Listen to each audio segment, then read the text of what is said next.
Hello, and welcome to another fun and exciting episode of Fun and Victorious. I am your host, Andy the Game Maker, and on today's episode, I interviewed Marc Calderaro, who is a fellow game designer who also worked for Magic the Gathering and the WWE. He's also a lawyer for some reason. Marc has also created a game which will be released soon, and that game is, of course, I Feel Attacked. To learn more about Marc and his game, please go to his LinkTree, which is linktr.ee/I Feel Attacked, spelled linktr.ee/I Feel Attacked. You can also follow him on Twitter at Marc Calderaro. I had a really great time talking to Marc. He's got a creative spark, which is why it is of no surprise that he made a game like this. I hope you really enjoy the conversation. But first, you all know what time it is. Crypto Cartel is a 2 to 8 player game where players must work to build up their own resources in order to accumulate as much cryptocurrency while playing through the main deck 3 times. Players earn the ability to earn cryptocurrency as they collect cards of similar types and then exchanging them during the game. Simultaneously, the cryptocurrency gives each player the ability to earn cards from the Silk Road deck. These cards give players the ability to attack their opponents, defend any impending attacks, or fend off the DEA. The DEA cards appear in the main deck during the second and third rounds of the game, forcing a player to give up their most valuable production line. You must develop production lines of multiple cards in succession as quickly as possible, and in order to do this, you must make effective trades with other players. But be careful, get too far ahead and everyone will go after you. To secure your copy of Crypto Cartel, please go to my website at AndyTheGameMaker.com. Each copy supports my efforts to improve the programming. You can even donate on my website, or you can subscribe to my channel. And feel free to hit the notification bell and like and share all these videos that you watch. I'm also now on Telegram, and you can follow me at t.me/AndyTheGameMaker. Again, that's t.me/AndyTheGameMaker, which is where I will be posting updates regularly about videos I drop on a regular basis. So with that being said, let's start the show.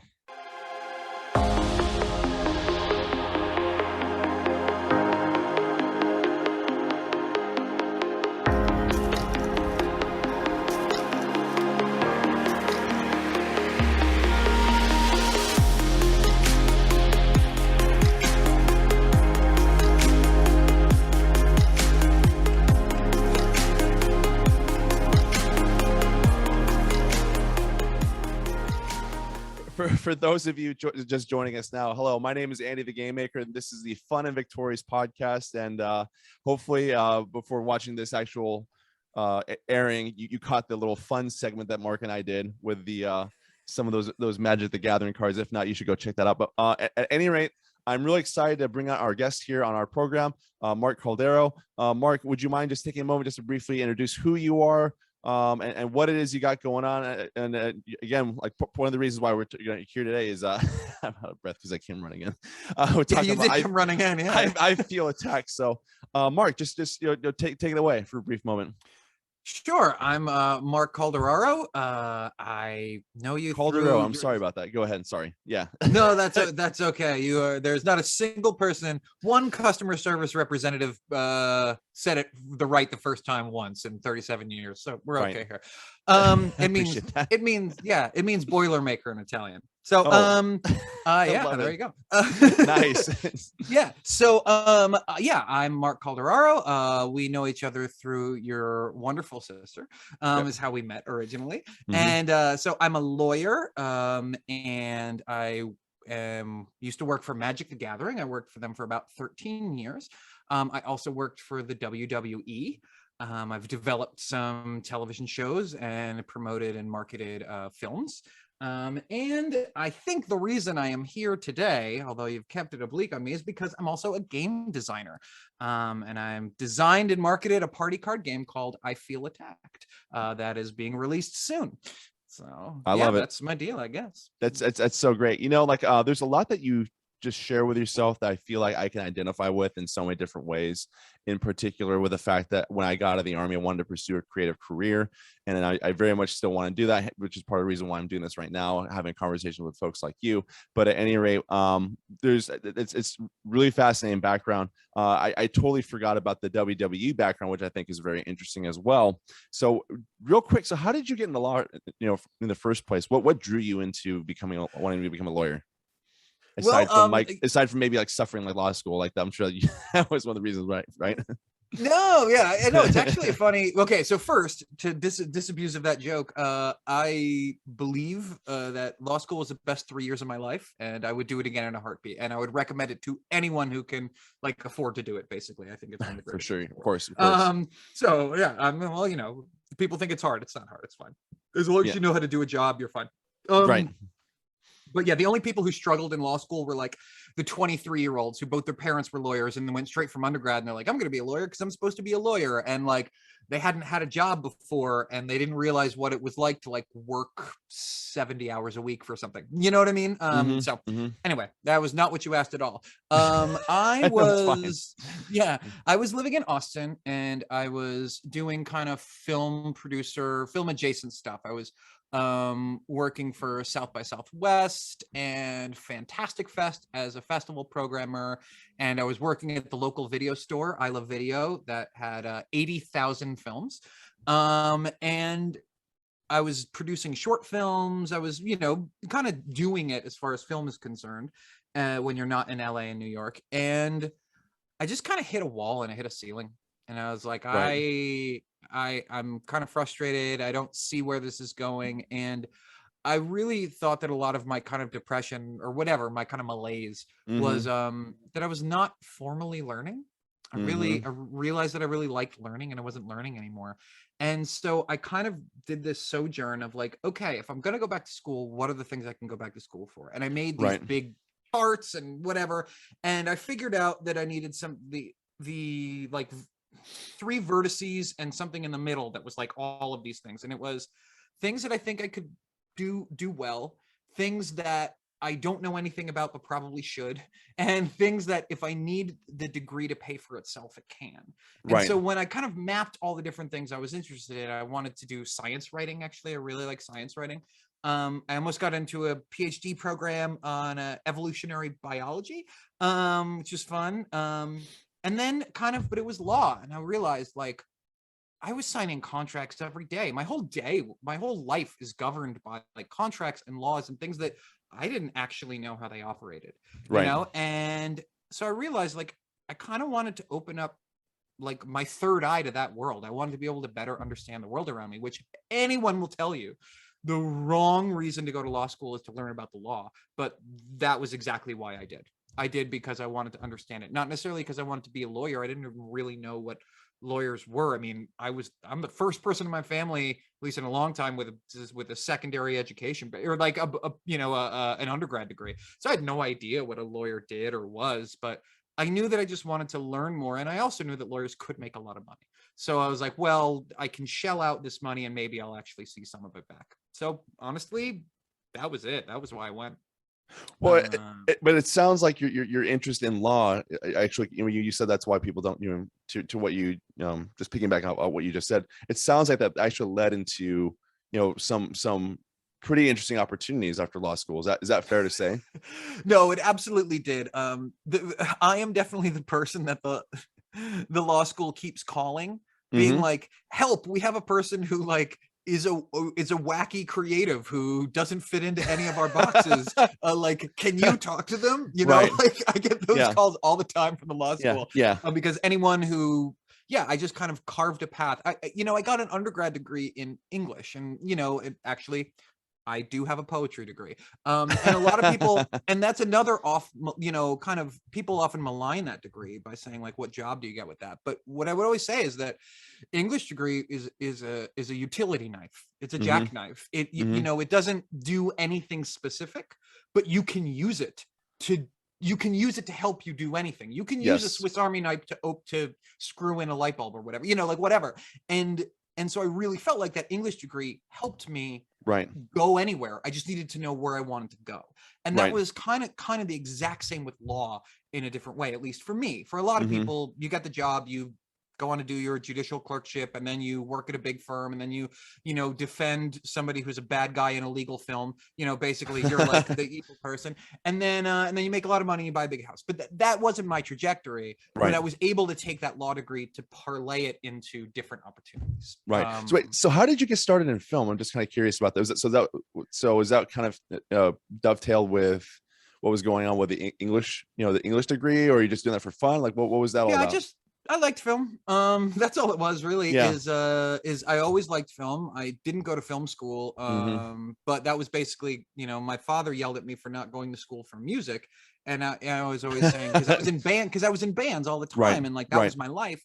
And I was like, music is what I do for fun. It's not my job, and like, if I go to school for music, now all of a sudden it's my career. This is intrinsic upon my worth. My worth is now valued on how well music can bring in money, which I never liked that idea. And I think film was kind of the same way for me, is that I always loved it, but I never really pursued it in school or anything, because like I just liked loving it, and I didn't want to, I didn't want to worry about not loving it.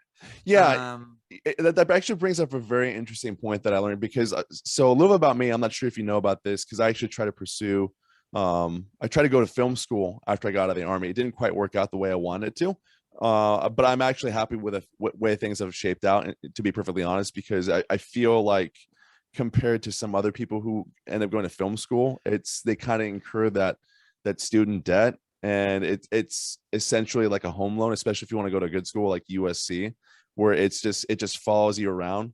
And I'm really happy that I actually avoided that for a lot of different reasons. I mean, I have a family, 2 kids with 1 more on the way, but basically with what I've sort of learned in that process is it's the arts are kind of a luxury if you think about it. It's a luxurious hobby in a lot of ways, and you have to be really lucky. And the amount of luck that you need, and I don't want to like downplay like ability at all and creativity by any means, but it's what I always tell people is, if you want to be the next Spielberg, you might as well say you're gonna start the next Facebook, which, because the likeliness of that happening is just as likely. And it takes a lot of, I don't know, you just need a good perspective on how to go about stuff like that, because it's all the entrepreneurial creative stuff. So I'm just really happy about that. I'm not sure if you have that same perspective, or what your perspective is on that with what I just said. Well, there's, no, you said a lot of things, right? Which I'm trying to figure out which one to respond to, because like, though I agree to some extent that arts is a luxury or is a hobby, I mean, the history of humanity doesn't really bear that out, right? Because in the sense that, like, even in crumbling societies, or people who have no free time, people create art. Like, for whatever reason, art is something that we need to do. I don't know why. I don't want to downplay it, but go ahead.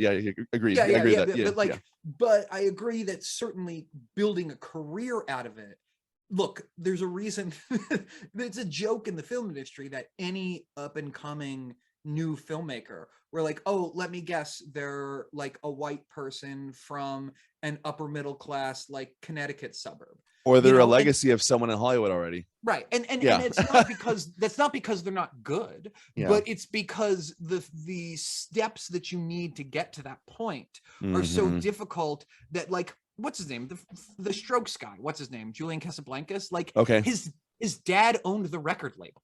You know what I mean? Like, I'm not saying the Strokes aren't good. I don't like them, but a lot of people do. But like, the reason the Strokes got a shot above 7,000 other bands in Brooklyn that sounded like the Strokes is because the dude on the record label. The Safdie brothers are incredible filmmakers. They're making some of the greatest films known to man. They're rich as hell, like, and they were rich before, and they can afford to do that. So like, I don't, but I think that's also engages with the last part of what you brought up, which I think is another really important thing, is there's a lot of things you can do in film that aren't being the director.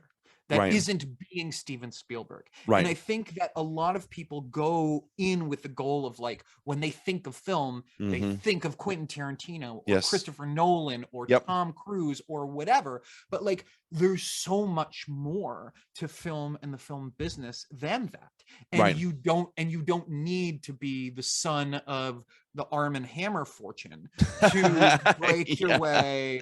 I can't imagine who I'm talking about here. Yeah. But he's talking about Army Hammer for those of you who are lost. And for the record, Army Hammer, you know, people think his name is a joke, but his name is Armand Hammer, named after his grandfather, his name is Armand Hammer, and the name of the company is Arm and Hammer as a pun off of his name. So he's not named after the company's named after him. Anyway. But like, so like, you could be a distributor, you could work in distribution, you can work in development, you can be a writer, and those are a lot of the things that film school can help you with. And you still have to hit a couple coin flips, but you're not like starting the next Facebook, because you're not aiming to be Steven Spielberg. You can aim to be work 25 years and become a pretty good producer in a studio. You know, and I know a lot of people like that, and they have great lives, and they're not Steven Spielberg, you know. and to that point too, I think what's really great though, and this is something that I learned in the process of making Crypto Cartel, is that there are a ton of people just sitting out there on the internet who are waiting for, you know, people like you, Mark, people like me, people who actually want to do something creative. And I think that's one of the beautiful parts about living in the time that we do, because of the internet, because of all the different resources, whether it's crowdfunding, whether it's just the proliferation of technology, the ability to film and edit on just about anything. You can make a feature film with the iPhone nowadays, which is kind of crazy. I mean, the quality is that good and the resources are that abundant that just about anyone can be at least a decent filmmaker, which is, I think that's the other point too. You know, again, film school is not the end all be all, is I think one of the other things I was just trying to get at. And for those of you out there who are considering creative careers, want to go do something like film school, don't let that be the end, like the one thing that, oh, I have to go to film school. If I don't go to film school, I won't be a filmmaker. That's not necessarily true. It's creativity. And I think what it's kind of connected to, like, even like what you're trying to do with I Feel Attacked, it's an entrepreneurial effort in the bigger scheme of things. And I think ultimately, just so long as you're doing something to keep that creativity going, I think that's one more step closer to what you're trying to become. I think you're absolutely right. And I'm gonna tell you a story that is not mine. And I'm sure he's okay with me telling this. Maybe he's not. Sue me if you don't want. But a friend of mine is Phil Rinda. And Phil Rinda, he won an Emmy at 25. He's an animator. Oh, cool. He worked on Venture Brothers, Adventure Time, Adventures of Bob and Mindy. He did Gravity Falls. What is he doing now? He did Loud House. Basically, like, if there's a big animation project, like, he worked on it at some point. And it was really funny. He really wanted to get into, in high school, he really wanted to get into Cal Arts. And he didn't get in.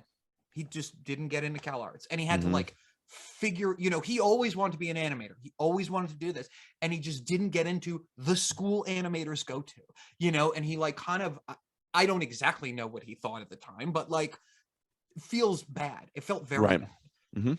But he kept at the grind. He kept at it. He figured out his own way to do it. And then less than, I think, 10 years later, like to the day, maybe it was a little longer, but Cal Arts is asking him to go and give speeches and keynote addresses.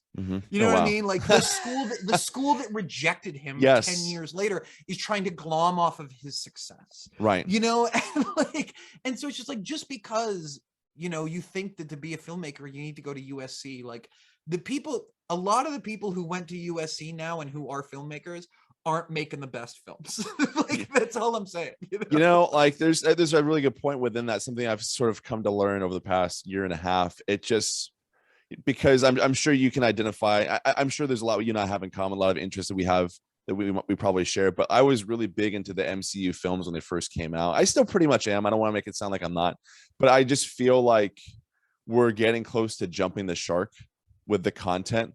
It's just feeling so uber corporate and just so played out that I'm just worried that we're like getting closer and closer to that one film. We're like, I think we've seen enough here.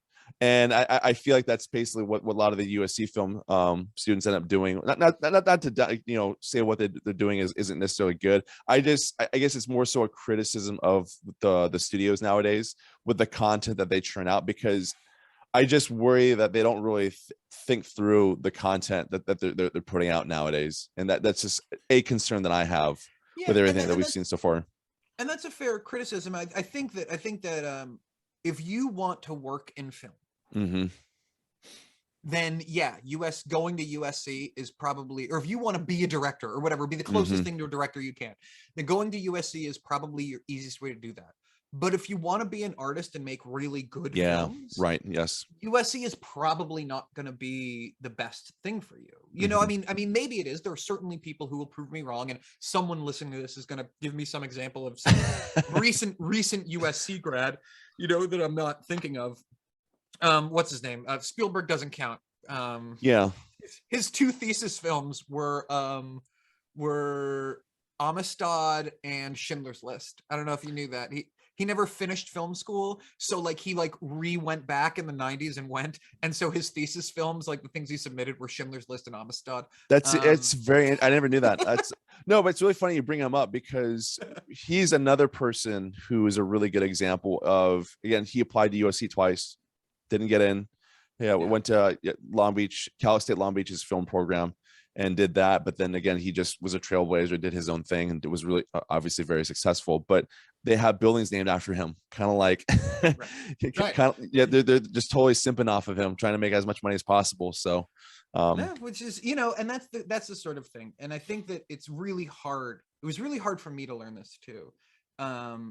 Is like, you're not Steven Spielberg. You know what I mean? But just because you're not Steven Spielberg doesn't mean you don't have incredible things to offer and do. Which I would say it's a great thing. Yeah, well, right, but figuring that out is a huge part. If you're gonna be creative or work in the field or do whatever, you're gonna have that moment where you're like, oh shit, I'm not as good as this other person who's my same age doing this thing, and I will never succeed the way that this person's doing it, because they're just better at it than I am. And ironically, I think that's one of the best uses of going to school for the thing you want, because when you see people who are just like preternaturally better than you are, A, you get to learn from them, but B, you also get this idea of like, oh, that's what it takes to do this thing, you know, like. And that actually applies to law too, right? Like I never went into law wanting to be a big firm lawyer, but there's the pipeline that did. So I did some on-campus interviews, and I did get like a big firm job in my second year. You know, that the whole thing, in case you don't know law school, during the summer after your second year, the goal is to work for this whatever big giant conglomerate firm you work for, and then at the end of the summer they're like, great, come back after law school and take this job with this big check for us. I kind of saw what it required to be that person, what it required to do that stuff. And it doesn't mean like the workload or the ability, but also in case of that, is like what it takes from you personally, emotionally, just all of that. And I was just like, no, this sucks. This is terrible. And I kind of became the folk hero of our 3L class, because I came back from the summer being like, yeah, I'm not going back. Like, screw them. Like, I don't want that paycheck. I never want to do that. And like, I kind of saddled myself with a lot more debt kind of through that decision. But like, yeah, that is the best use for school for me, is to see what it takes to actually do those things and gauge your own ability against others. You know, I'm a parent of one child, and I'm not around a lot of people with kids, so I have no idea what my kid is like. I don't know, is my kid advanced, smart, dumb, moral, immoral, obstinate, kind? I have no concept, you know? And so like, I almost want to have a second one so that I can be able to like bounce things off. And that's what you can do in school, is you get to bounce off other people who are trying to do the same thing that you are. You know? Yeah, that reminds me of, so again, I didn't get into film school, but one of the things I was able to do, being from Southern California, I moved back here and lived with my in-laws for about a few years before it was about a year and a half, 2 years before I actually got a job, and then had to focus on taking care of my own family. But what I did in that while was I jokingly refer to my time as being a USC grad student by proxy. And so what I did was I made friends with people who were applying, and then I'm still friends with them to this date. But what I did was they got in, I helped them with like almost every single one of their films. And as a result, and as a result of that, I learned a lot about filmmaking, just out of practice, just out of just being around those people. It's that famous phrase of the law of averages, right? You're the average of those of the people you surround yourself with. And I think this is a really good example of that, because I picked up a lot of the things that they did. I still have a lot of relationships with them, and it's just a matter of time before I get together with them again to film something. So it's and that's actually kind of a funny thing, because for my Crypto Cartel Kickstarter campaign, I actually worked with some of the friends that I made in the process of doing all that stuff. So they helped me make my campaign film, my campaign video. That's why it looks so sleek and great. So it was awesome, and it was great. And I helped them out. They helped me out. I paid them, because obviously they're they're saddled with that debt, of course. So it all works out really well.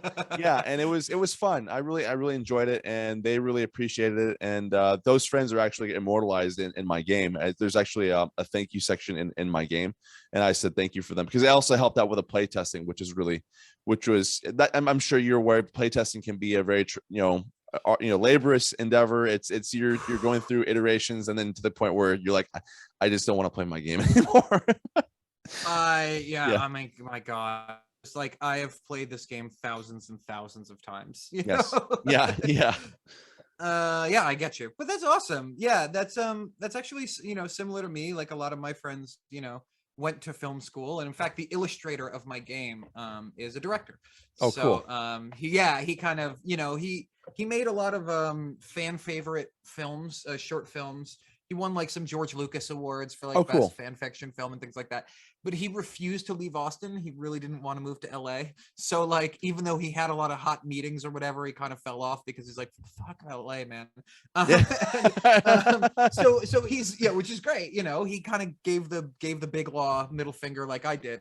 But now he's like a very successful commercial director, and and he writes a bunch of stuff, and he does short films. But I'm kind of thankful because he had the spare time to, make some illustrations for my game. I love it. That's awesome. That's so cool. Yeah, it's really interesting just how those relationships kind of blossom and develop. You really don't, that's one of the beautiful things about being with the creative types, because they end up trailblazing in some way, shape or another. It's just a matter of when and where, I suppose. So how did you, if you don't mind me asking, I guess this is probably a good opportunity to talk about your game. So how did you make the decision to make a card game like I Feel Attacked? Well, the real answer is because WWE closed my entire division. Oh boy. Oh no. But I mean, that's not exactly the real answer. I had been, so basically WWE last summer kind of closed the division, and I got X amount of severance, X months of severance. Right. Now I had made it through 5 rounds of furloughs in the pandemic. So I was doing the workload of, 6 people at least. And I was working about 65, 75 hour weeks, putting a show on the air, like it was a lot. And so I said, look, I'm going to take my severance money and I'm going to finish the creative pursuits that have been sitting on the sidelines for years. I had a TV show, a lawyer TV show that I've been developing, and I had to read more research books for it. I've had some scripts, some friends' scripts of mine that I've been meaning to try and find financing for, which I'm in negotiations to get financing on a film that cool. I would be producing this year, so that'll be fun. That'll be fun. And then also there's this game that I had been kind of living on notepads for the last 5 or 6 years. Right. It was just a thing that I just been developing in my spare time, thinking about it in the shower or whatever. And I was like, I'll just finish that, because I worked for Magic for X amount of years, so I can at least get it to the right people, I guess. I don't know who they are, but I know people who know the right people, so I can get it to them. And then I'll get it out the door and I'll do the other things. And then I put the game together and I started testing it, and all of a sudden, like, that's when it all clicked, is that the play testing went incredibly. Like, I thought I was developing a game for 18 to 40-year-olds, and then like 65-year-olds loved this game, and like 13-year-olds and like 13-year-olds loved this game. And so now all of a sudden the goalpost moved from like hey, can I develop a game that'll get on the shelf at like Bob's comic book shop? Mm-hmm. But all of a sudden now it's like, shit, with a demo like this, now like the end goal is to get it on the Target shelves or whatever. You know, Good for like, you, man. Yeah, like Yeah. right? Yeah. So I kind of looked into it and I talked to my wife about it. My wife was like, look, you know, we need medical care for your child, which you lost in the job. We need you to make some money, and we need you to have a backup plan, you know, like if this doesn't work out. And so I was like, well, it looks like I need seed funding. And she was like, yeah, that's what it seems like to me. Yeah. So I went out, I put together investor presentations, and I found seed funding for the game. And so like, That's fantastic. I had never done that on my own before. You know, I know this is an entrepreneurial thing, you know, so I kind of want to keep it at that. This is not something I've ever done. Like, I've put together pitch documents to sell a show on behalf of WWE or on behalf of my old companies, but like I had never and I didn't know anyone. I just started like calling people who might know people and going to whatever mixers and like talking up people to see if people knew people, you know, just like that classic dumb networking thing. And I did I found startup money, and that was that felt incredible. It felt amazing because my whole life, you know, I've done a lot of things, but like getting someone to believe in an idea of mine off of nothing other than me telling them about it. Right. You know what I mean? Like, and me pitching them on my ideas. Yes. Is like it's an endorphin rush, man. Like, it is. Really feels great, you know? Yes, it is. And not to undercut my own marketing here, because you should buy my game that is coming out and when it comes out, but I'm in negotiations to sell the publishing rights to someone else right now, because good for you. Loves the game, you know. And like, again, it's another, I don't know if I want to do it, and I might ultimately say no, because I've invested so much into releasing this myself and into doing this, and also I want more money. I like more money, and if I release it myself and it's success, more money. But there is this incredible rush of when you do something that's yours and you work your ass off for it. For sure. And then someone else looks at it and goes, yeah, not only did you work your ass off on this, but I see what you see in it. You know, is I don't know. Feels great. No, that's awesome. No, that's incredible. I can definitely identify with a lot of the things you just said, especially the feeling I got after I completed the Kickstarter campaign for Crypto Cartel. That was truly that was a relief. It was a ton of fun. Just to be able to see that materialize and just to get that going. And what was even, I think one of the things that I've really appreciated, excuse me, was with my game is getting into actual stores, especially, you know, while the pandemic kind of isn't happening, depending on where you are, who you're talking to, and having those conversations with game store owners and just getting them to reciprocate with the belief as well. That's also, you know, very much a belief, or what relief I should say, excuse me.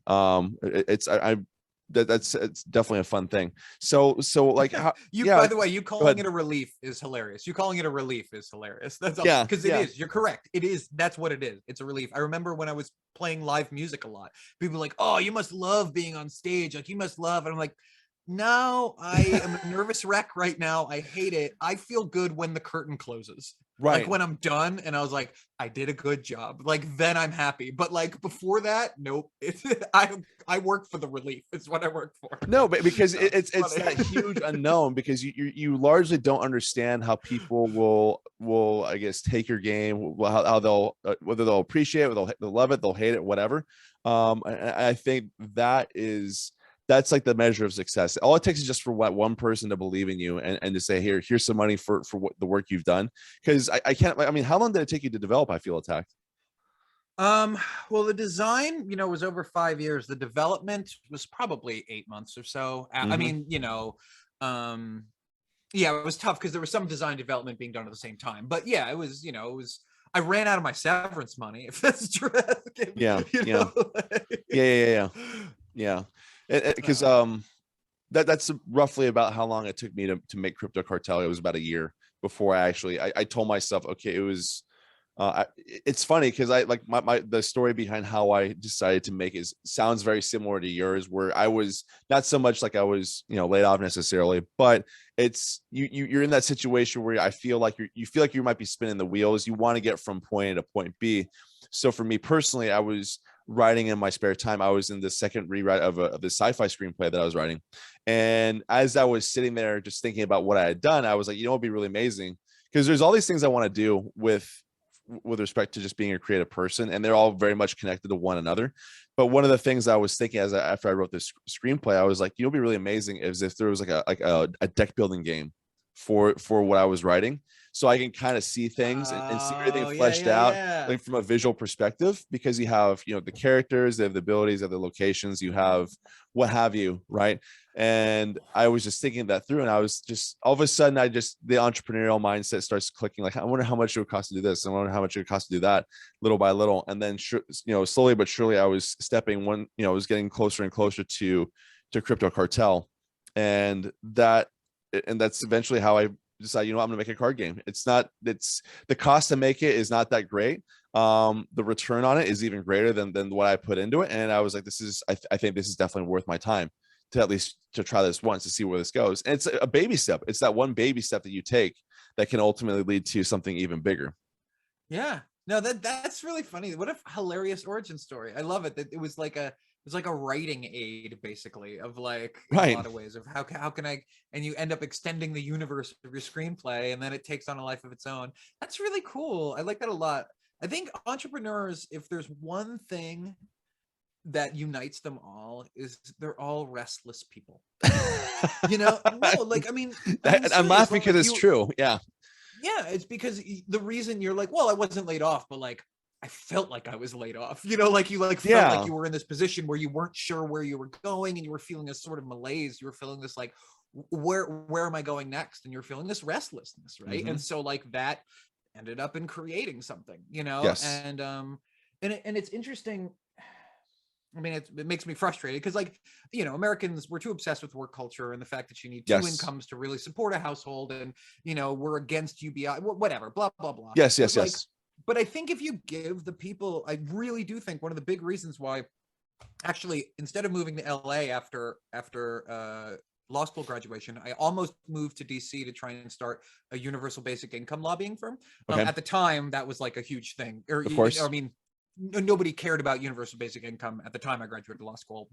It's changed now, which is great. But like, it's not every sort of study on UBI shows that like it pays for itself, because if you give people that safety net, if you just give people the freedom to fail without having to like worry about kids, or worry about their children, like they do great things.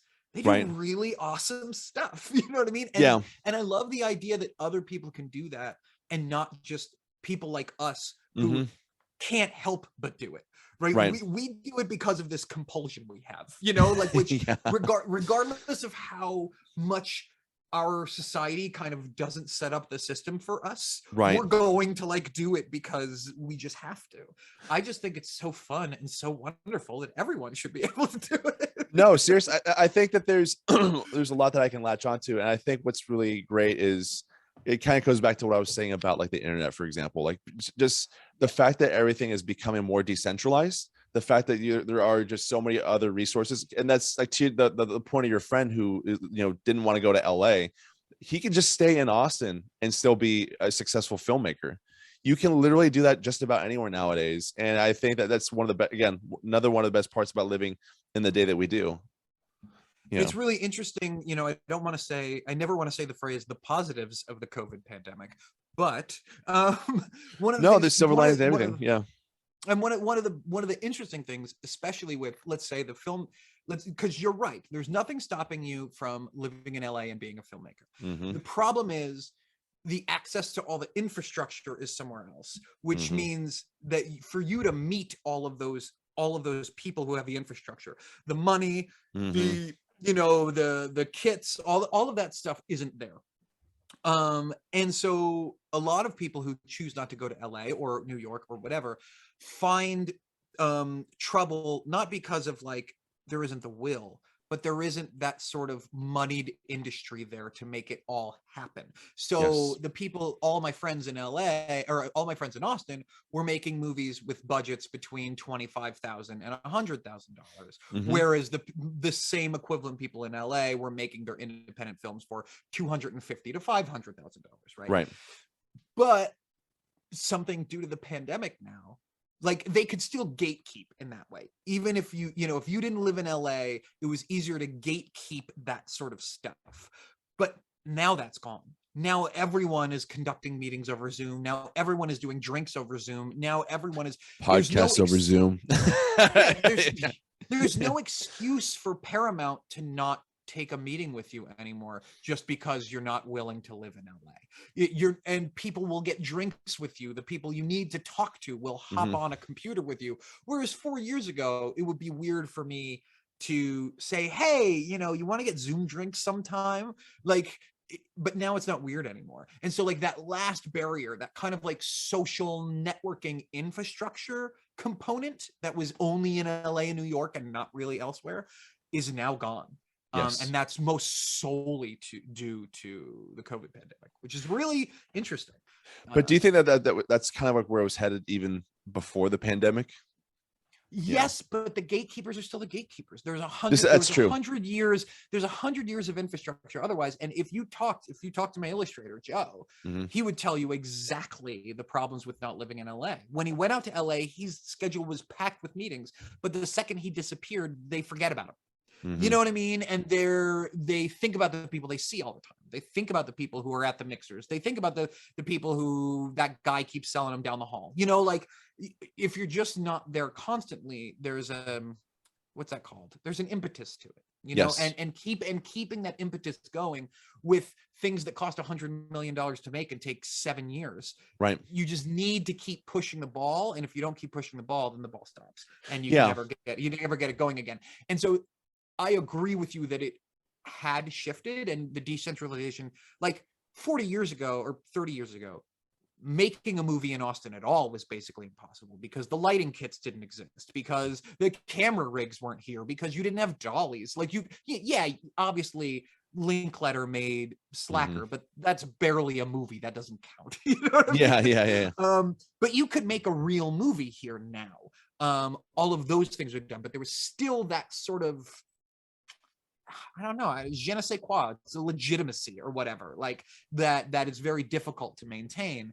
And now all of a sudden the gatekeepers can't keep those gates open anymore because they don't want to go back to having in-person meetings. They just want to have meetings over Zoom too and never want to leave their house in the Hollywood Hills. And so now all of a sudden it's like, well, fine, you don't have to go into the office, but you have to talk to me, a bumble schmuck from Texas. Yeah, right. Yeah. And that's a lot of good things that you just said right there. It just reminds me of just like what I see this in other different ways too. Like, for example, my wife and I were trying to watch Live with the Olympics last night. And what was really funny, what we were remarking is, because we watch on Amazon Fire TV, right? And we have Hulu, but we don't have Peacock. And there's this reluctance for a lot of people to get the network streaming services, which I think is another sign that, again, like it's becoming, they had this like hold on, I guess, the way we could watch stuff, and now that hold is slipping so significantly, so dramatically, ever so much. It's becoming a lot harder for them to kind of regain that control. And they're you know, to their credit, they're doing some smart things. At least Paramount with me, Paramount Plus with the Halo series. I'm gonna be sure. Plugged in for that, but I've committed to just unsubscribing after that the first season's done. That's funny. No, and you're absolutely right. I think there's an irony to it myself, because like, I agree with you. You're totally right. But I trust NBC and CBS, and to an extent, well, Fox doesn't exist anymore, but the shell of what Fox was, you know, more than I trust Netflix. Yeah. You know, like which is, you know, which is fine. I mean, that's but I mean, you're absolutely right. You know, I'm not paying $5.99 for Peacock. You know, no, I used to get it free when I worked for WWE. That was great. But I legit know only like one person who has Peacock. I actually did like an Instagram survey with friends, and I said, which of you owns who owns Peacock? And it was like north of 90% of them said no, I do not have Peacock, and at least 100 people like had responded to the little survey I did, and it was just yeah. But I'll say this though, when I ran a poll, which I've run a couple times, is if you needed to cancel one streaming service, what would it be? Yeah. The overwhelming response is Netflix. Well, no, like, I'm not. Hulu does its thing.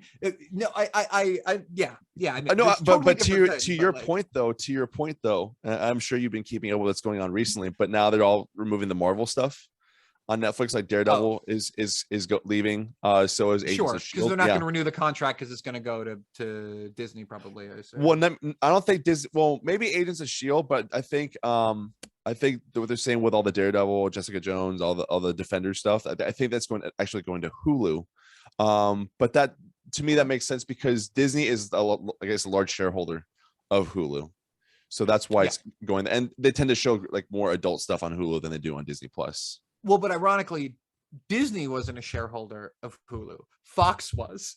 And when Disney bought Fox, they got a larger share of Hulu through Fox. But yeah, no, and that's absolutely, I mean, Disney Plus, I don't know if you know Disney Plus in other countries. I guess you probably do because Alita probably has it in other countries.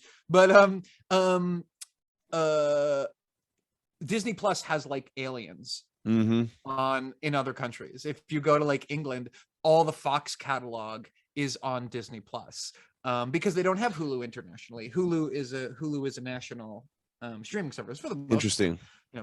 Yeah, so the Disney brand is not as synonymous with children's entertainment as it is in America. So they're just like, yeah, throw Sigourney Weaver, like whatever, killing androids and aliens on the platform. But yeah, no, that's interesting. So it's going to Hulu. Okay, all right, yeah, but I mean, just because again, like what you're saying about Netflix, that's the reason why I bring that up, because I could definitely see Netflix could potentially lose its luster over time. I don't know. I mean, I don't know. It's still, people still watch a lot of good shows. Like Squid Games is really popular, obviously. I never watched that, unfortunately. I didn't get a chance to catch that. But yeah, that it's still pumping out some pretty decent content from what I've seen. But then again, the movies I see on there, I'm like, I don't know if I would watch that. If it was on, yeah. The one thing that they make that's very good consistently is every international television show. Everything else tends to be a little, I don't want to say basement-y, but it's just never great because Netflix isn't their first pitch, right? If you have a TV show, you really want it to get on a network show or on a premium cable show or whatever, and then Netflix is your second place, or you know what I mean? I mean, you'll probably pitch them at the same time, but like, it feels like you didn't exactly win, especially because it can disappear into the Netflix void of content, whatever. And the same things with film. Who still, even though it's dying, who doesn't want their film to like play Sundance and, and like, of course, this thing, or like, of course, get this theatrical big release? It's still that. And so Netflix is like, well, okay, cool. We got to Netflix. That's great. I mean, it still feels great. My friends have Netflix movies. They're wonderful. I'm not, but like, I'm just saying that's not your first pitch. However, if you're an international filmmaker or specifically international television maker, then Netflix is your number one. Because it's guaranteed worldwide distribution that everyone can see your show, right? Like Squid Game, there is no reason that a Korean language, gore-filled, like campy sci-fi allegory we should be watching that in droves of 100 millions of people, but you can. And so like every Netflix international show, you talk about Babylon Berlin, Guru Haji, what are some other ones that I just finished? But like, Lupin. Everybody loves Lupin too, right? Like the French show. Like they're incredible because you get the best crews, the best screenwriters, the best directors, the best actors that the country has to offer because they're so pumped. Right. And so like they're into it, yeah. And it probably pays the best, right? Like I think Babylon Berlin or Dark, one of them was the most expensive German TV show ever made. And it's like, it's not because it's necessarily the best idea, but it's because they're getting that Netflix money. And so if you're a TV maker in Germany, you want that Netflix money and you want that Netflix audience, because sure. your dumb old show on whatever Rai Due, sorry, that's actually an Italian television channel. I don't know of what the German channels are called, like it doesn't work. I'm sorry. I'm going on a very You're good. You're tangent good. No, about this is business interesting. interests. But okay, good. If it's not interesting, tell me it's boring. But like, to me, that's what Netflix, they lost The Office or whatever, but the Netflix original movies and TV shows don't tend to be great. They tend to be pretty good. They cap out at B+. You know what I mean? Like, it's very rare to watch an A Netflix thing unless it's an international. Which, all that to say, if you haven't watched Babylon Berlin or Guru Haji or Lupin, do it. They're all great. Yeah, absolutely. It's personally, it's been rough trying to keep up with a lot of shows, just because I get 2 kids now, and my days are stacked, as you could probably imagine. But even with I'm sorry. no, you're good. You're good. I've actually, you know what though? But like, I guess what's been good is that I've occupied it with a lot of reading instead. So, which I've really, truly appreciated reading at this point in my life, more so than ever. I wanted to take a moment to ask you about your experience with Magic the Gathering. So how did you end up working there, and then what was it like working there? And I guess maybe like, what were some major takeaways, if you don't mind sharing with me? Yeah, no, absolutely. So the story is this. So as they will tell you, I was not an employee. I was a contractor. In fact, they don't give me recommendations to this day being like, we need to check a box that says you're an employee and you weren't an employee. I'm like, yes, you're right. I was a contractor for them, and I wrote, whatever, employment law. The lawyers understand. It's fine. Like I don't begrudge them for it. I went to their large scale tournament events, Grand Prix, Pro Tour, all of those, and wrote coverage. And that morphed into then taking photos. That morphed into when streaming started to become popular or possible, I guess. Since I had worked in television and film and production, I kind of helped coordinate everything. And I was basically one of like the admins who helped create the run of show and those sort of, how you literally create a physical stream in a job site, and get the information where it needs to be. So that was kind of what I did for them. And I did that for 12 years. And, it was incredible. The contract nature of it was incredible because some years, if I had a full-time job, say at WWE or was in a big thing at law school, then I would take fewer gigs and I would maybe work once a month. But then if in the lean years when I was, say, looking for a job or figuring something out, or I could take as many jobs as I want. And, there were some years where I spent more weekends in conference centers than I did at home, which was interesting years. But what's that? There's a Joan of Arc song called Most at Home in Motels. And that's, kind of feel like that sometimes. Yeah. So that's how I did. And I got into it because actually this talks about the Swiss Army knife with the English degree. Is I played a lot of Magic in college. Right. I was poor. I graduated and I was like, hey, this job or this game is expensive and I cannot play it anymore. I have 3 options. I could either quit, I could get good enough at tournaments that I start making money so the game can pay for itself, or I could get a job with them and I could use that job. I can justify using funds from that job to buy Magic, to subsidize my Magic habit. Right. And so I just did. I started showing up to events with my resume and my laptop being like, look, here's my portfolio. I've done this stuff before, and they kept saying no, and they kept saying no, and they kept saying no. And then eventually someone says yes. And then you get your shot and then, do with it what you can. And every time I tell this story, I have to shout it out. The person who said yes was Tim Willoughby. So anytime I am indebted to Tim Willoughby and I want to shout his name from the rooftops, that he said, look, yes, I'm totally overworked. And this famous artist, John Avon, is here. I'm not going to have time to interview him, but he needs to be interviewed. Like I need to say something. So you interview him, you write up the interview. If it's good, I'll print it. And if it's not good, whatever, I'll throw it away and I'll say you sucked, And so I did it. So I interviewed this guy and then wrote about it. Interesting. And for those who are uninformed, who's Tim Willoughby exactly? Oh, he's not Just, a famous person. I'm okay. saying him because I owe him a debt of gratitude. Got it. Tim Willoughby is someone who is in my position as well. He's from the UK. He worked for Magic for a very long time. He's actually a very good magician as well. And now he owns a game. He opened up a gaming pub in somewhere in England. I want to say London because that's the only city I know. But now if he's gonna get on me about it. But I'm just saying I owe him my entire career, so I want people to know his name, not because he's famous, but because well, now he's famous. So yeah, I will make him famous. No, I'm kidding. There we go. Exciting. And so with what you saw with Magic the Gathering, everything that you had, you clearly spent a lot of time playing the game. I mean, what were some of the carryovers that led you towards I Feel Attacked? Well, everything. Here's the biggest thing. The biggest thing for me about Magic that kept me involved for so long is I was a weekend warrior. A lot of people, as maybe maybe you don't, but you get into a hobby and like that's your life. You're like the Magic guy, and you like stream Magic, and you like talk about Magic all the time. You buy Magic clothing, and that was never me. I'm a hobbyist. I do different things.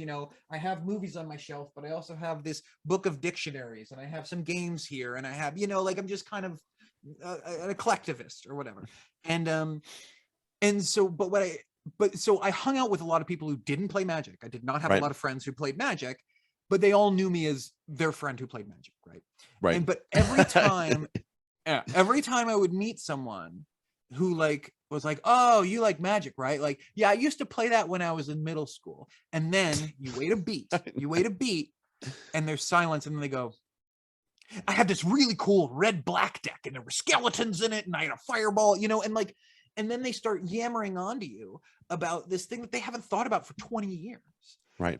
And that was amazing to me, the emotional resonance, the bond that they formed with this game. Right. That they haven't thought about. And so the thing that I think Magic has done better than anything else that they've done, which is look, it's one of the best games. The game system is amazing. The illustrations are amazing. All of these things, they've done an incredible job. For a game to last 30 years, and the new set they just released is one of the best sets they've released in decades. It came out yesterday. It's Kamigawa Neon Dynasty. It's incredible. It's a cyberpunk, Japanese cyberpunk set. It's awesome. Cool. But yeah, it's really cool. But what they do better is the game system makes you feel like your deck is yours. And you feel an emotional connection to that deck.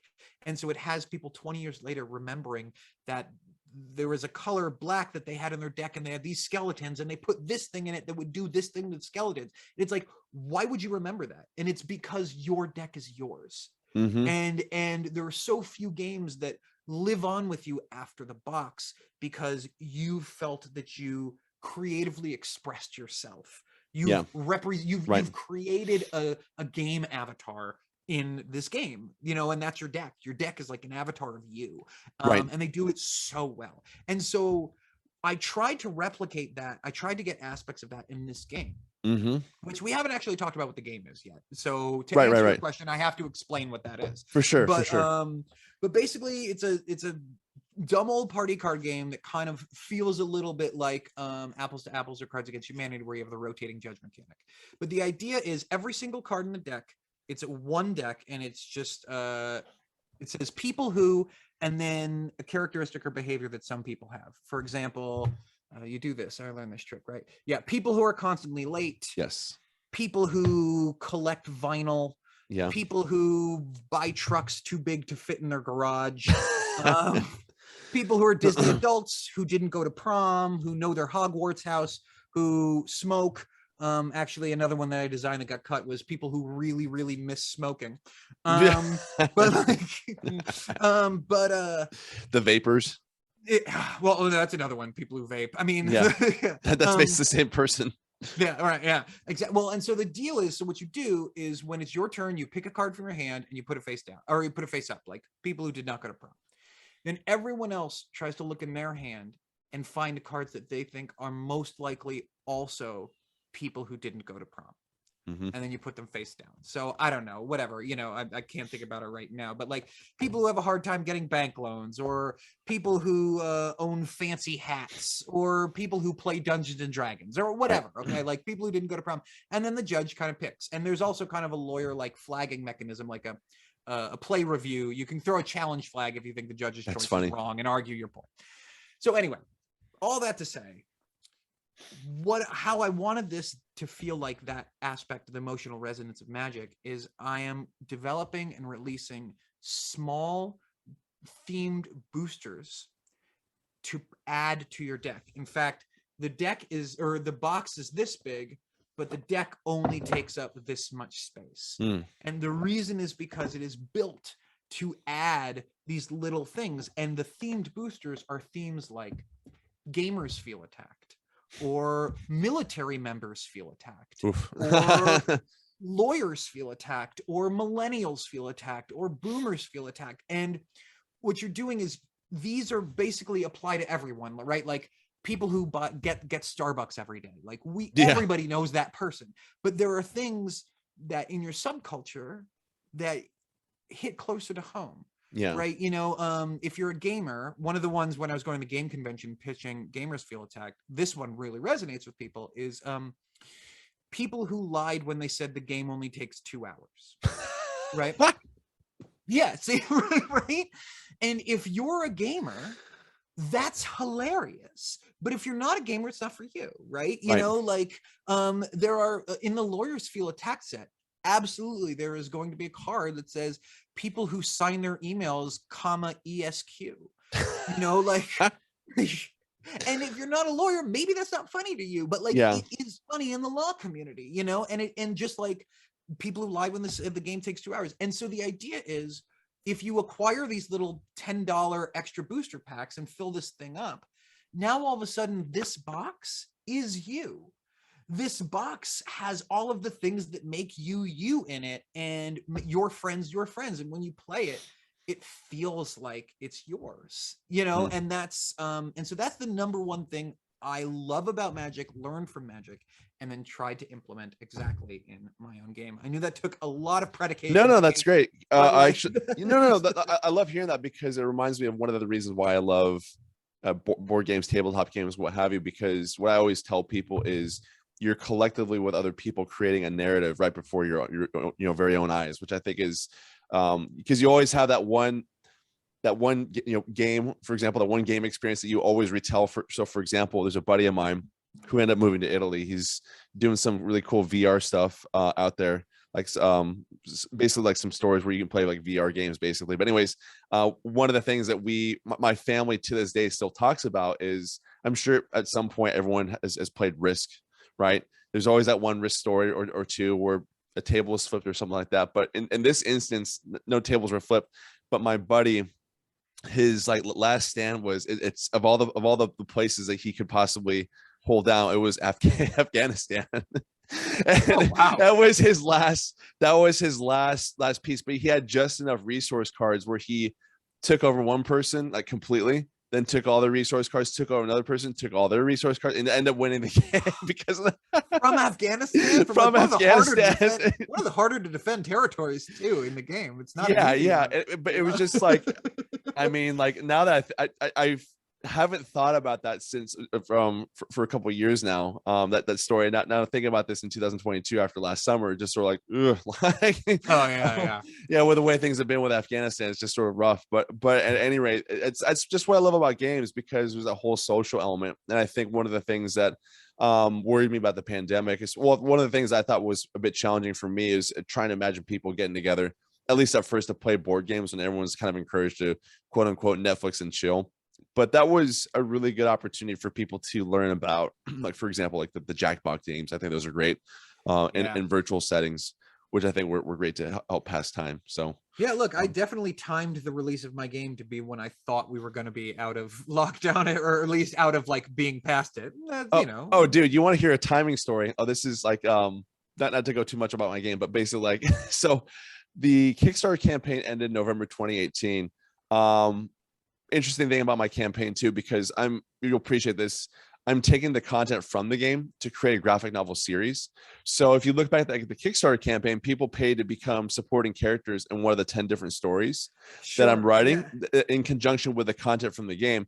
The day after my campaign had ended, Stan Lee died.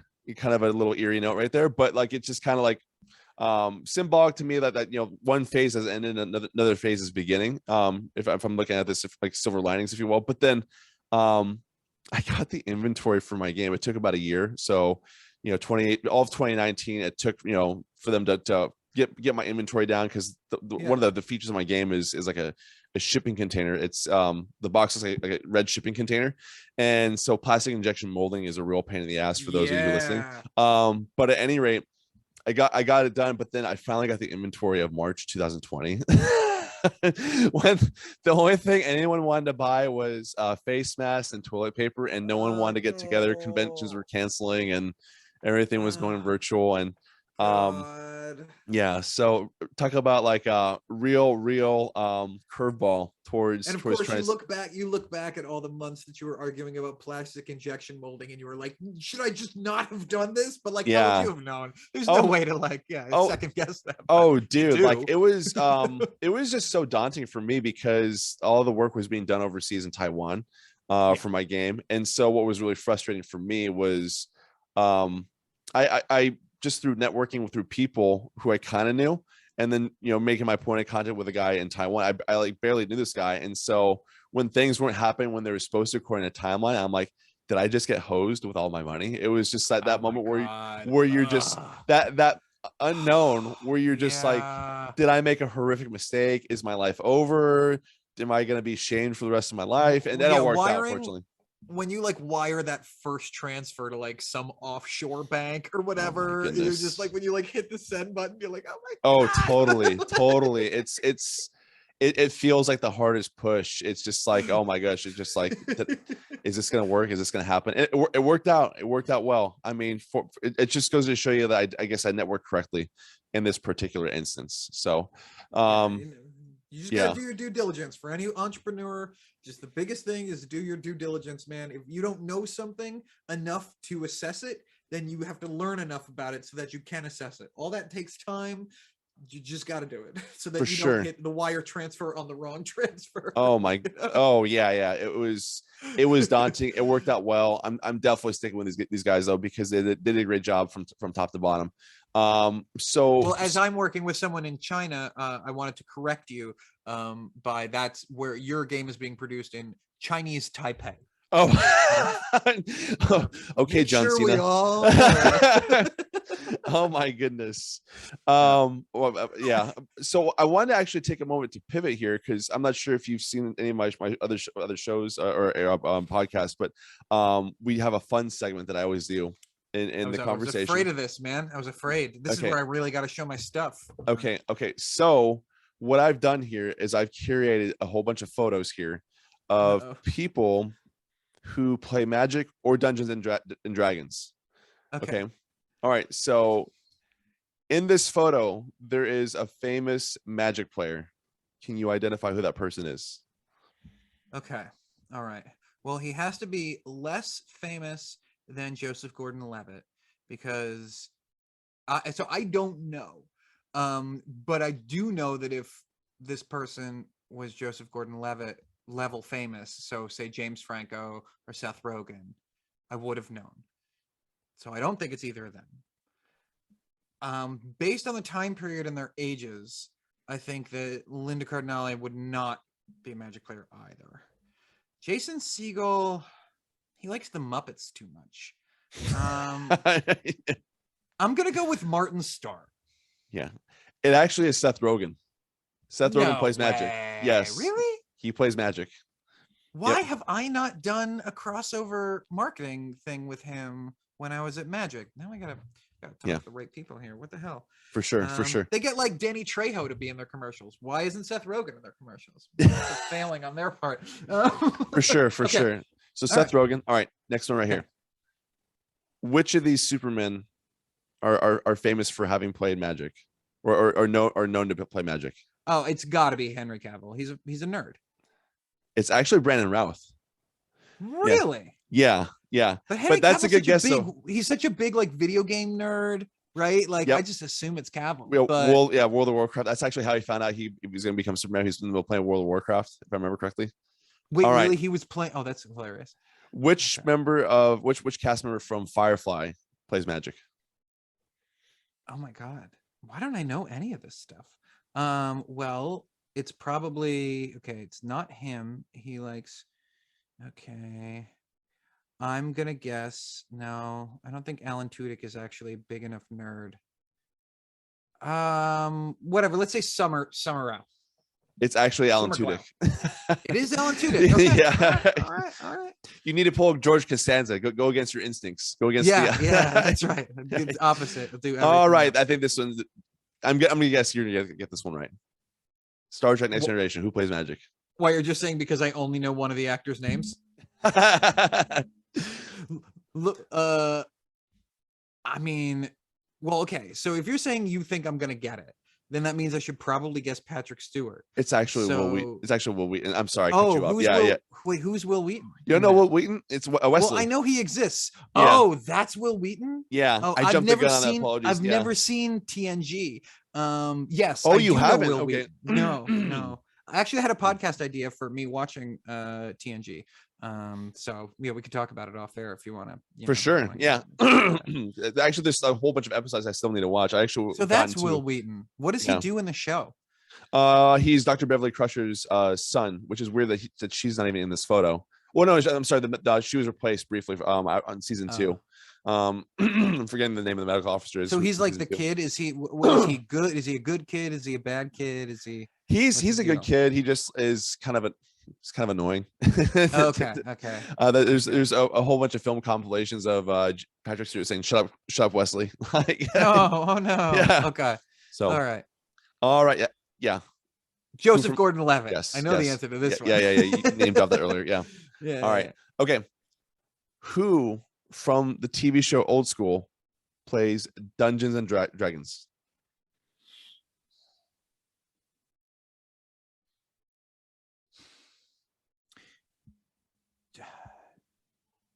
Jeremy Piven. Final answer? Oh, I can't do that. No, it's Todd Phillips. It's Vince Vaughn. Vince Vaughn really? is a big D&D player. Yeah. Okay. All right. Yep. I met Vince Vaughn. He's really tall. He was in a movie that I released. Oh, cool. Yeah. Nice if you guy. haven't seen Fighting with My Family, you should see it. I'll put a link in the description. How's that? It's really good. It's Florence Pugh. It's The Rock. It's Stephen Merchant. It's great. Okay. The movie's great. Who from Rage Against the Machine plays Dungeons and Dragons? Well, definitely the bassist does, but we don't know it because we haven't heard anything about the bassist since he climbed up on the MTV Movie Awards. Right. So, it's definitely Tom Morello. Yes, right? it's 100% Tom Morello, who actually has. Tom Morello is probably one of the biggest nerds in the music scene. What's funny about him is he was in an episode of Star Trek Voyager. He had a cameo. He actually a brief speaking part in Star Trek Voyager, and he has a brief cameo in Iron Man, the very first Iron Man film. Interesting. Yeah, it was in the cave when Tony Stark first gets the Mark I suit on, and you have those the members of the Ten Rings searching for him. And then he gets like hit in the face basically with the gauntlet, more or less. That's funny. Yeah, and he also helped do the music for Iron Man, which is part of the reason why he was in front of the camera as well. My wife got to run into him a couple of times because she worked for the ACLU of Southern California doing police practices, and he's very involved with them. Oh yeah, that guy's definitely super political for sure. And I also knew him because he plays shows with Bruce Springsteen all the time. He like shows up at Bruce concerts and plays Goes to Tom Joad. He's very dynamic. He's a very capable guitarist, you know. All right. Who from Magic Mike plays Dungeons and Dragons? Okay. It's that guy. It's Joe Manganiello, right? It is Joe Manganiello. That is correct. Yeah. I bet you Olivia Munn does too, for the record. I bet you Olivia Munn does too. But I wouldn't be surprised. But I know Joe Manganiello. It's funny because that's actually how I learned about a whole bunch of the other celebrities. playing Dungeons and Dragons, because they all get together. It was also the two main writers from Game of Thrones, DB Weiss, and what's his other guy's name? They all get together. It's Vince Vaughn, Tom Morello, Joe Manganiello. The Big Show from WWE plays with them too. I did know that. Yeah. So they all get together to play Dungeons and Dragons, which I think is it's actually I played Dungeons and Dragons. I'm not sorry, no. I played Magic the Gathering when I was in the Boy Scouts back in like 7th or 8th grade for a little bit. There's my brother and I, we got a deck, but we really didn't make up much of it, unfortunately. We're just interested in a lot of different things. It's kind of hard to keep up. It was a skeleton deck with a bunch of whatever. yeah, exactly. But I have yet to play Dungeons and Dragons. I'm not sure if you've ever had that experience. Right? I have. I didn't play it until very late. Yep. You know, it was not my thing, and I don't think it's for me. It's super analog, super involved. Yeah, I love the pen and paper aspect. I love that you're putting your life in the hands of someone else. I played it a couple times with you're all in the hands of a game master. Mm-hmm. In the end, the game master determines whether or not your experience is fun or not. And that's the problem with it. It's just really swinging. If you have like a shitty game master for a first time, you're going to be like, this is the way I ever played. Why would I ever play it again? But if you have like a really good game master who's a really good storyteller and a really good person who understands how to create rule systems out of stories, then it'll be fun, you know, because that's what it is. In the end, you get to choose whatever the F you want to do. And it's up to the game master to be like, how do you do that? Okay, do this, you know, on the fly, because they don't know. They don't know what your behavior is going to be. So it's swingy is my experience. Right. You know. Yeah, that's it. I feel that's really interesting. I didn't know that was a huge variable in that particular aspect of Dungeons and Dragons. I guess it just comes down to having a really good game master. I mean, being very selective of that person. I mean, at least for the first experience, if you already like the game, you know, if you know the game and you like the game, then it's less problematic that you have like one bad campaign, you know, or whatever, or like one bad experience because you get it. But like nothing will turn you off to the game quicker than like playing a 3-hour experience that is just miserable, you know, for that first time.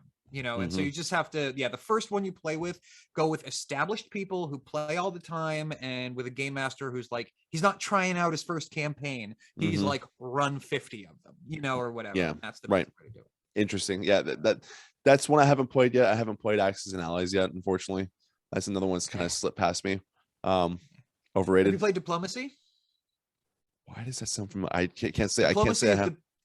Diplomacy is the best game that ever existed. Really? It was JFK and Henry Kissinger's favorite game. No kidding. Yeah. I'll have to look into that. That's I'll put that on the list. Oh, Diplomacy, and it's funny because it's a lot of people's first experience with the game. I found, which was not mine, that like you play it in middle school, like civics classes. Like, oh yeah, we used to play it in middle school civics, but like, it's ruthless. I've never seen more like real life fights come out of a game more so than like Diplomacy. And I don't mean like fist fights, but like people just get very passionate when they play. Yeah. Oh yeah. Like think about it. Those are the best games, for the record. Yeah. Basically, Diplomacy it's the eve of World War I. It's 1901, and each player is one of the 7 kingdoms of Europe at the time, and it's basically Risk without the dice. Oh wow. There's no randomness in the game at all. At the end of each turn, you submit what your army moves are going to be. You write them down and you put them on a sheet of paper, and then everybody moves at the same time. But turns are a half hour long because what you're doing for the rest of the time is talking with everyone else to plan out what you're going to do. And so the trick is you can't win the game without allying with somebody, at least one person in the beginning, usually 2 people. But there's no way to win the game unless you break at least one of those alliances. Right. So you got to like lie to someone's face at one point and then just like change up your moves, but in a way that they don't think you're lying, so they don't change their moves too. Like right. It is so insane, and all the rules of diplomatizing, there are no rules. You can go into a different room and talk to people, but there's no rule that says that other people can't like eavesdrop on your conversation, or you can't send like text messages, or like make a call so that someone can hear the entire conversation in another room. Like there's no rules. In fact, our play group had to implement a house rule because one of the things that happened was somebody submitted false orders. They aren't Germany or whatever, like they were Austria, but they wrote an extra move set for Germany, and the game master couldn't tell which one was real. So they had so insidious. So they had no choice but to like cancel out Germany's move, because so then the like arms race continued where everybody started appending a signature like to their own move set so that no one could forge their moves anymore. It's amazing. This is very interesting. This is all like game theory stuff is what this sounds like. It's like, like Prisoner's Dilemma gone wild, basically, where it reminds me of, because I went to United States Military Academy, and while my freshman year I was in world history. Second semester we focused on like more of the contemporary issues like the Cuban Missile Crisis, and we actually simulated the Cuban Missile Crisis, like or like what could have been the Cuban Missile Crisis between us and another history class. One class was like the USSR, another class was the United States. And what was hilarious, what was hilarious was I had a buddy in his class who was Khrushchev, and all he did was he just lied the entire time about what they were gonna do, and they ended up winning the scenario. He just straight up just lying just the whole time, just lying to like the U.S. about, we're gonna withdraw, and they didn't withdraw any missiles. They kept putting more missiles in Cuba, like doing the exact opposite. It was like it was pretty funny, pretty wild. That's awesome. Yeah, the way I play, and ironically, the way I played about diplomacy is the exact opposite. Yeah. And I always think that it's the best way, that like I don't lie to anyone, and I am always honest, and like this is why you should do this, or I'm gonna do this time because of this. But ironically, nobody trusts me.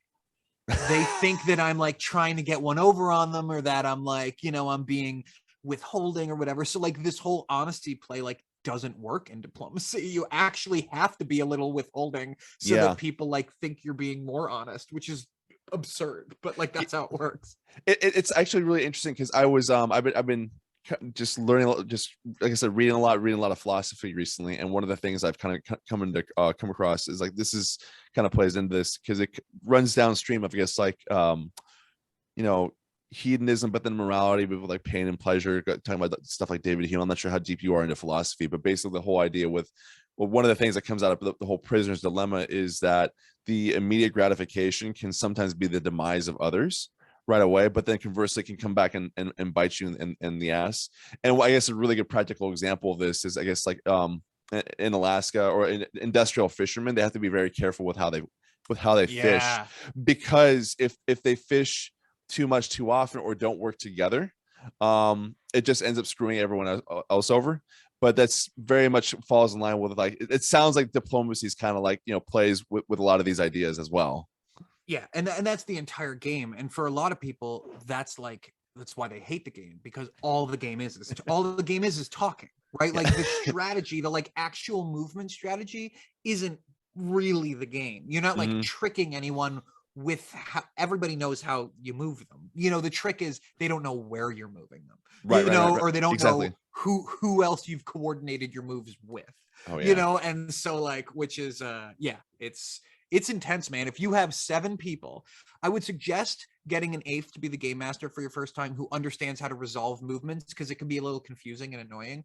Yes. Who doesn't play, they just resolve the moves for you. But it's it's a trip. And I play with non-gamers all the time. You play over one day. You start at like 9 a.m. Everybody comes over to your house. You bring breakfast tacos or whatever. Love it. Explain the rule, and you explain the rules for the first. Such a parent thing to do nowadays. It's just like in the morning versus the evening. But also people don't believe you. If you ask people to show up to your house at 9 a.m., there better be breakfast tacos. Right? Oh, for sure. And so then you explain the rules. And then you start play at 10 or whatever. And I'm like, you're going to be playing until 8 p.m. You're going to be playing until 9 p.m. Trust me. And nobody believes me because they're not game players. So they all make dinner plans. And then, or they're like, I'm going to get bored, or I'm going to leave, like whatever, I'll do whatever. And then invariably at like 5 p.m. they're like calling and canceling their dinner plans, being like, I gotta finish this. These like non-gamers will play a 10-hour long game on a Saturday just because of like how fucking engrossing diplomacy is. That sounds very interesting. I'm gonna have to crack that open. It's kind of like I'm not sure if you're big into like social deduction games. Yeah. So like absolutely. One of the things I've really fallen in love with is Resistance. Resistance is a really good one where I love Resistance. Yeah, and the guys who make that game are really awesome. Yeah. Oh, you know them? Oh. Cool guy Mark. Oh, hi Mark. No, they are great people. Resistance is great. I love Resistance, and I love Coup too. Coup's another one like that. Yep. Yeah, that's super cool. Yeah. It's with Resistance. I play with my family, and what's really funny is, we'll play with my dad, who's like he's much older now, but like he's terrible at lying. It's which is actually really bad, because when someone's really bad at lying, you can't actually tell if they're not as predictable, because you think that you know what they're gonna do, and then they do the unpredictable. So you know, go ahead. Go ahead. You're the time agent. No, I was just gonna say we were playing Werewolf once, or Mafia, or whatever. Oh, I've played Werewolf before. You go ahead. Yeah.